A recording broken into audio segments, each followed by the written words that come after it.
तो नमस्कार। आज के वीडियो में मैं लेकर आया हूँ 2016 का MPPSC का पेपर। स्वागत है मेरे चैनल पर। मेरा नाम अवधेश दुबे। साथियों जय हिंद। शुरू करते हैं आज का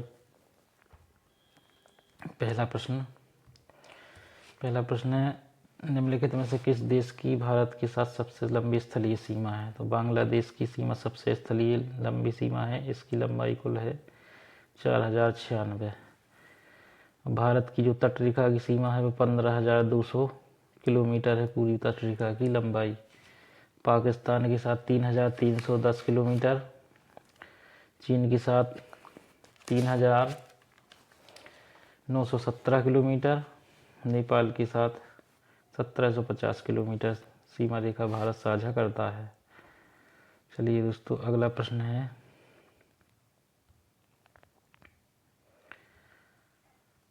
निम्नलिखित में से दक्षिण भारत की सबसे ऊंची चोटी कौन सी है? अनायमुडी। दक्षिण भारत की सबसे ऊंची चोटी अनायमुडी है। इसकी ऊंचाई है 2,695 मीटर। ये पश्चिमी घाट के नीलगिरी पर्वतमाला का ही भाग है, जो पश्चिमी घाट की ऊंची चोटी पर स्थित है। एर्नाकुलम जिला और इडुक्की जिले में स्थित है। पर्वतमाला नीलगिरी श्रृंखला का ही भाग है। ये दक्षिण भारत की सबसे ऊंची चोटी है। दोदाबिट्टा तमिलनाडु में स्थित सबसे ऊंची चोटी है। गुरु शिखर अरावली पर्वत पर स्थित सबसे ऊंची चोटी है। इसकी ऊंचाई 1772 मीटर है। इसकी ऊंचाई 2,637 मीटर है। इसकी ऊंचाई 1,501 मीटर है, जो भारत के उड़ीसा राज्य में स्थित है, पूर्वी घाट पर। अगला प्रश्न है,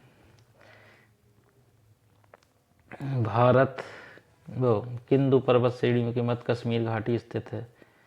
तो कश्मीर घाटी पीर पंजाल और बृहत हिमालय के बीच में कश्मीर घाटी स्थित है। ये पीर पंजाल है और ये बृहत हिमालय है। इन दोनों के मध्य में, बृहत हिमालय और पीर पंजाल के मध्य में कश्मीर घाटी स्थित है।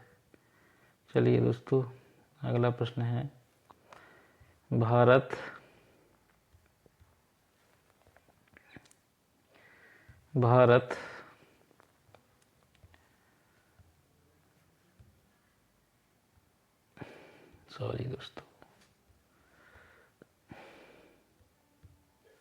अगला प्रश्न है साथियों,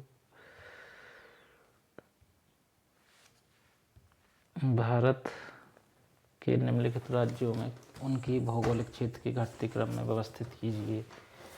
सबसे बड़ा भौगोलिक दृष्टि से सबसे बड़ा राज्य है राजस्थान। दूसरे नंबर पे है MP। तीसरे नंबर पे महाराष्ट्र है। उसके बाद में फिर कर्नाटक और तमिलनाडु। तो पहला, दूसरा, तीसरा और चौथा। 1, 3 और 4 और 2, ये सी ऑप्शन इसका सही आंसर है।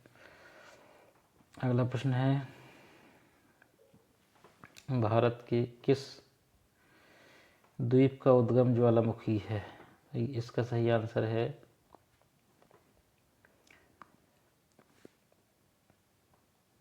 भारत के जो बेरन द्वीप है, बंगाली खाड़ी में अंडमान और निकोबार द्वीप समूह के पास स्थित ज्वालामुखी द्वीप बेरन द्वीप इसका सही आंसर है। अगला प्रश्न है, निम्नलिखित में से कौन सा एक भारत की नीली क्रांति से संबंधित है? तो मत्स्य पालन जो है ये नीली क्रांति से संबंधित है। साथियों, रेशम उत्पादन को हम सेरीकल्चर, पुष्प उत्पादन को फ्लोरीकल्चर के नाम से भी हम जानते हैं। अगला प्रश्न है 7वां,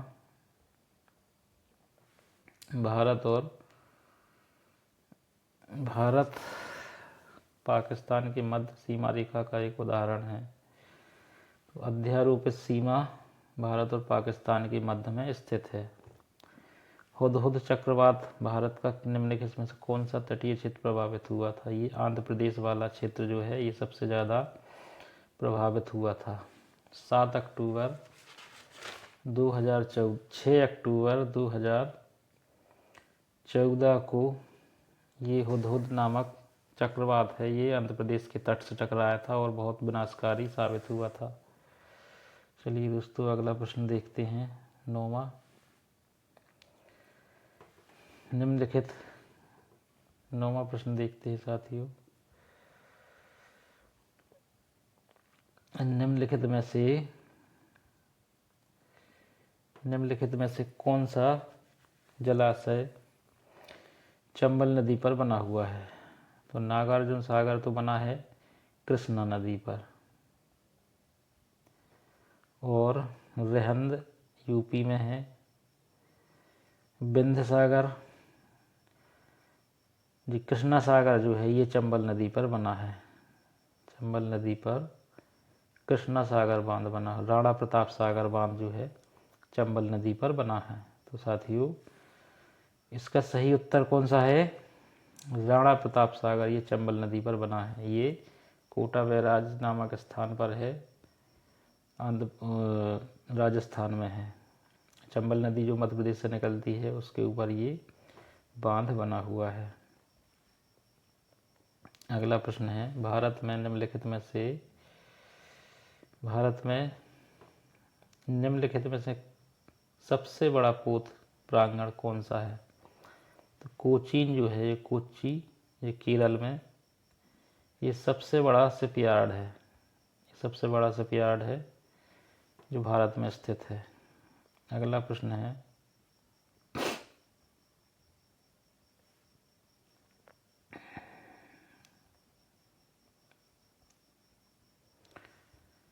भूतापी ऊर्जा पर आधारित मणिकरण विद्युत संयंत्र किस राज्य में स्थित है?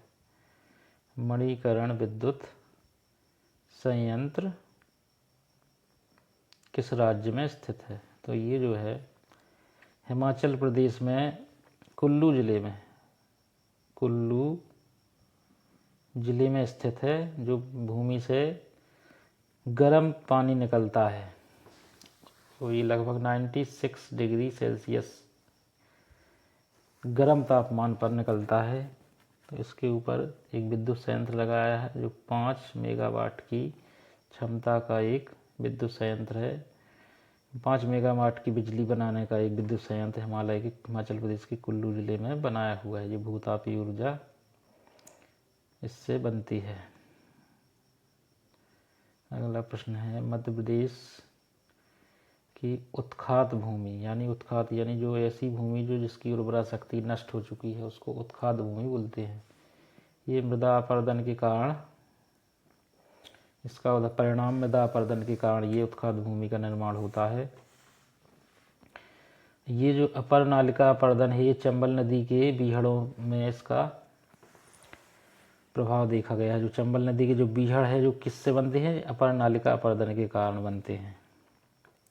चंबल नदी के बीहड़ अवनलिका अपरदन का कारण है। तो इसका सही आंसर है ऑप्शन नंबर बी, परत अपरदन। अगला प्रश्न है, भारत में केंद्रीय गंगा प्राधिकरण की स्थापना कब हुई थी? तो ये हुई थी 1985 में गंगा प्राधिकरण की स्थापना हुई थी। किसके लिए हुई थी?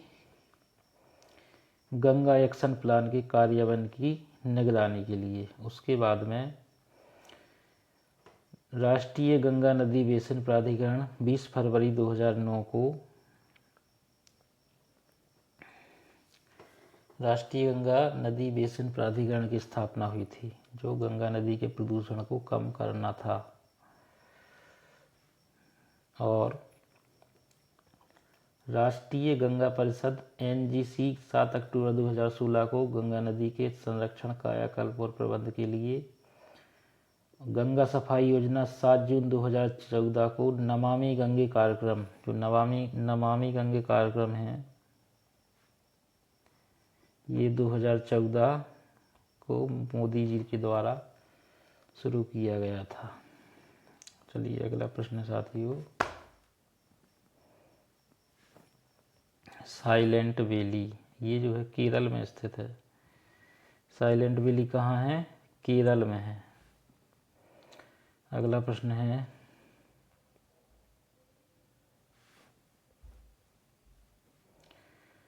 भारत की स्वर्णिम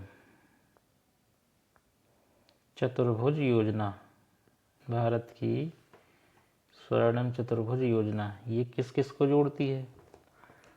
तो भारत की स्वर्णिम चतुर्भुज योजना भारत की 4 प्रमुख मेट्रो शहरों दिल्ली, कोलकाता, मुंबई और चेन्नई को जोड़ती है। ये 5,846 किलोमीटर लंबाई के साथ भारत की सबसे बड़ी राजमार्ग योजना है। ये 2001 को शुरू हुई थी और ये बनकर तैयार हुई थी 2012 में।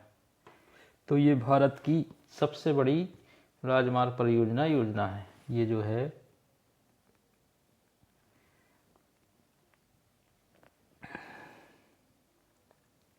इस तरह से दिल्ली, मुंबई, चेन्नई और कोलकाता इनको जोड़ती है। दिल्ली से मुंबई, मुंबई से चेन्नई और चेन्नई से कोलकाता। दिल्ली, मुंबई, चेन्नई और कोलकाता। दिल्ली, मुंबई, चेन्नई, कोलकाता। इस तरह से ये इसका सही आंसर है ये पहला। दिल्ली, मुंबई, चेन्नई, कोलकाता को ही स्वर्णिम चतुर्भुज की योजना के तहत आपस में जोड़ती है। अगला प्रश्न है, आलू क्या है? आलू एक कंद है। आलू कंद है। क्या है आलू? आलू कंद है। अगला प्रश्न है, कौन सी गैस नोबल गैस के नाम से जानी जाती है? तो हीलियम जो है ये नोबल गैस के नाम से जानी जाती है।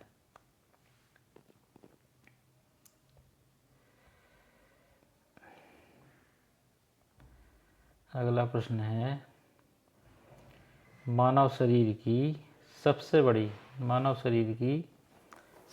ग्रंथि कौन सी है? यकृत। ये यकृत जो है मानव शरीर की लीवर सबसे बड़ी ग्रंथि है। ये पेट के में पाई जाती है। अग्न्याशय भी पेट में होती है और लाल ग्रंथि मुंह में होती है।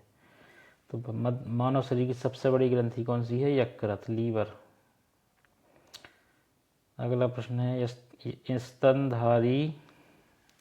स्तनधारियों में श्वसन कहाँ से होता है? तो हम जानते हैं कि स्तनधारियों में श्वसन सांस लेता है स्तनधारी, और श्वसन सब तंत्र में फेफड़ा सबसे बड़ा तंत्र, जो फेफड़े के द्वारा ही श्वसन किया जाता है। तो इसका सही आंसर है डी। अगला प्रश्न है, सिरका क्या है? सिरका का रासायनिक नाम क्या है? Acetic acid.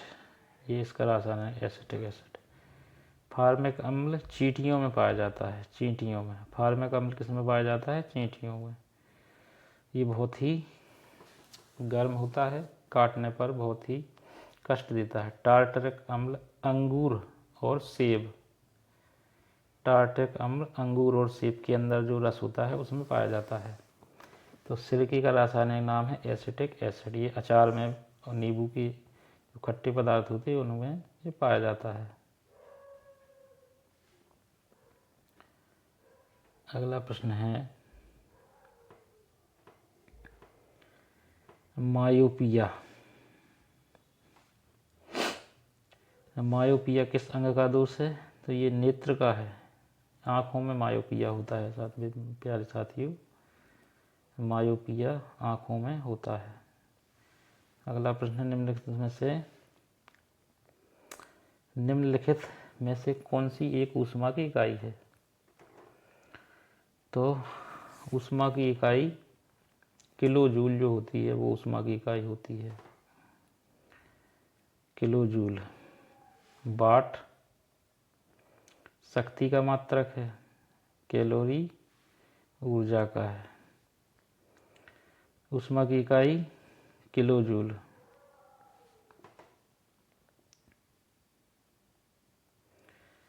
साधारण बैरोमीटर में कौन से द्रव्य का उपयोग होता है? तो जो बैरोमीटर होता है, जिससे जो तापमापी यंत्र है बैरोमीटर,